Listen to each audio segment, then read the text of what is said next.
네, 여러분 안녕하세요. TV 스타트업입니다. 네, 드디어 마지막 3편입니다. 소상공인 세희망자금 신청 예시를 한번 여러분들께 보여드리겠습니다.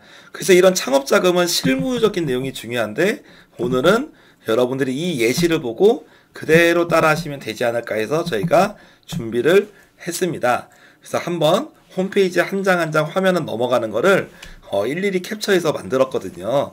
그래서 여러분들이 한번 보시고 내가 막히시면 영상을 보고 체크를 한번 해보시고 또 실제로 시뮬레이션 하실 수 있도록 제가 이거를 홈페이지 화면이라 생각하고 하나씩 해볼게요. 다만 공인인증서 부분은 없습니다. 그래서 그 부분만 여러분들이 뭐 공인인증서 등록받고 나중에 이제 그 비밀번호 입력하시면 되니까 그 부분만 여러분이 하시면 될 것 같아요.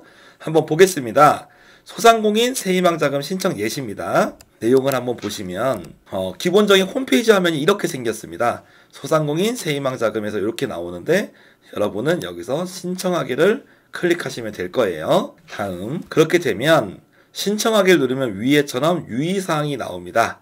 그래서 유의사항 한번 읽어보시고 물론 여러분들은 제 영상을 보시고 다 검토해서 난 된다라고 판단을 하셨겠죠? 그러면은 문제가 없으시면 확인을 눌러주세요. 다음 그렇게 되면 여러분이 정보에 동의하셔야 되거든요. 한번 볼게요. 소상공인 세희망자금 처리 유의사항이라고 써있는데 기본적으로 동의 안 하면 접수가 안 됩니다. 그래서 그냥 동의함을 체크하셔도 돼요. 한 번 정도 읽어보시면 보조금관리 법률에 의해서 허위 또는 부정한 방법으로 돈을 받았던지 아니면 다른 사람한테 돈을 받게 해서 한 경우 이런 경우는 문제가 되기 때문에 법에서 세게 규제를 합니다. 그래서 징역 또는 과태료 처분을 받을 수 있습니다. 당연하죠. 국가지원금을 그렇게 말로 하게 되면 문제가 되겠죠. 두 번째, 신청 정보가 뭐가 안 맞았어, 잘못 썼어 이런 경우는 그런 경우가 아니면 신속 지급 대상자가 아니라서 증빙 서류를 따로 첨부해야 되는 경우가 있습니다. 이런 경우는 여러분이 지방중기청이나 소상공인센터 아니면 주민센터에서 이의 신청을 해야 됩니다.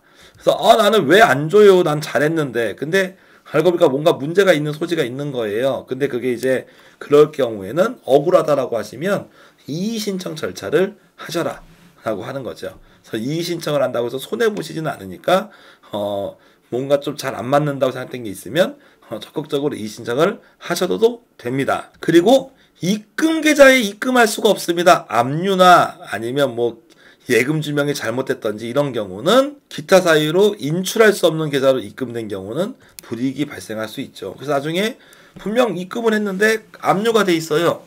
그러면 이거 나는 왜 돈 안 주냐라고 해도 본인이 그 문제 있는 계좌로 했기 때문에 그거는 돈을 못 꺼내 쓴다고 해도 우리한테 책임을 묻지 마라. 이런 내용들이겠죠. 그리고 잘못 신청을 해서 오류 지급을 했거나 과다 지급될 수 있습니다. 100만 원 받으셔야 되는 분한테 200만 원을 준다든지 이런 문제가 있는 경우 여러분이 혹시 반납해라고 나올 경우 적극적으로 반납하시는 거에 동의하냐라고 나와 있는 거죠. 그래서 기본적으로 당연히 정해진 대로 받으면 되는 거니까 동의하는 게 맞다고 봅니다. 그리고 개인정보 신용하기 동의, 이거는 반드시 정보사업들은 대부분 있는 거죠. 그래서 여기서 동의하지 않으면 신청이 불가능하니까 동의를 하시는 게 맞습니다. 여기 필수라고 써 있는 것들은 동의를 안 하면 지원이 안 됩니다. 그래서 동의를 하시면 되겠고 기타 고지사항도 동의하시면 됩니다. 근데 나중에 마케팅 활용 동의가 있습니다. 이거는 동의를 하셔도 되고 안 하셔도 되고 둘 중에 택일 하시면 되겠습니다. 저는 동의함을 눌렀어요. 그리고 소상공인 세희망자금 신청입니다. 그래서 주로 쓰셔야 되는 부분 맨 처음에 여기 위에 있는 사업자 번호 씁니다. 그래서 11111 제가 이렇게 하나 예시로 써놨는데 이 부분이 사업장 등록번호를 첫 번째로 하셔야 된다. 두 번째 업체명 쓰셔야 되고요. 세 번째 전화번호, 누구 전화번호? 대표자 전화번호 써야 됩니다. 대표자명도 있군요. 대표자명, 대표자 전화번호 써야 되고 그 다음에 주소를 클릭해서 주소를 입력하시면 이렇게 회사 주소가 나옵니다. 그래서 사업자 번호, 업체 번호, 대표자, 휴대폰, 사업장 주소 입력하면 되겠고 지원금이나 이런 부분은 정말 편리하게도 자동으로 나와 있더라고요. 그래서 저도 깜짝 놀랐습니다. 그래서 대표자명 지원금 이런 거는 정보가 깔끔하게 나와서 아 정말 신속 처리를 위해서 정부에서 노력을 많이 했구나 그런 게 느껴졌어요. 그리고 계좌 정보에서 여러분 여기서 원하시는 은행을 체크하시고 계좌번호를 입력하시면 됩니다. 저는 기업은행이라서 기업은행을 체크했죠. 그 체크를 하니까 이런 식으로 나와요. 대표님 접수가 되었습니다. 나중에 확인 후 문자 갑니다. 라고 해서 잘 접수가 된 걸로 나왔고 밑에 여기 이렇게 은행도 이렇게 계좌번호도 나왔습니다. 그래서 아까처럼 계좌번호는 중요한 거니까 혹시 모르니까 한 번 더 누르시고 나중에 꼬이면 또 불편하시잖아요. 그렇게 하셨으면 좋겠습니다. 그래서 이렇게 계좌번호 나와서 확인을 누르면 그러면 이제 뒤에서 신청을 마지막으로 최종적으로 하게 돼요. 그래서 신청 취소 완료 시 취소할 수 없다. 계속 진행하겠냐? 그럼 확인 버튼을 누르시면 되겠죠. 그래서 최종적으로 확인을 했을 경우 이렇게 접수가 완료됐다고 뜨고 신청자와 회사명 그리고 입금 계좌와 지급받는 금액이 뜨게 됩니다. 그리고 마지막으로 이 과정을 하는 결과 한 10분 정도 지나서 문자 메시지가 왔습니다. 그래서 모든 부분들이 전산이든 핸드폰 문자든 깨끗하게 그 절차가 된 거를 확인할 수 있었습니다. 그래서 정말 이번에 소상공인 세희망 자금은 충분하게 도움이 엄청 내가 뭐 풍족하게 도움이 되진 않지만 그래도 가뭄이 단비같이 지원이 되는 좋은 자금이고 정말 좀 사람들이 빨리 지원금을 받아서 조금이라도 도움될 수 있도록 특히 서류 전차를 많이 간소화했구나.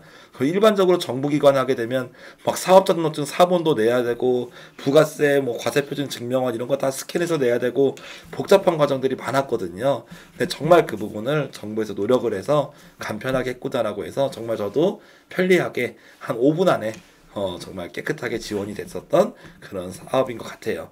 많이 어렵진 않겠지만 그래도 몇 가지 중요한 포인트들을 여러분들께 설명드렸습니다.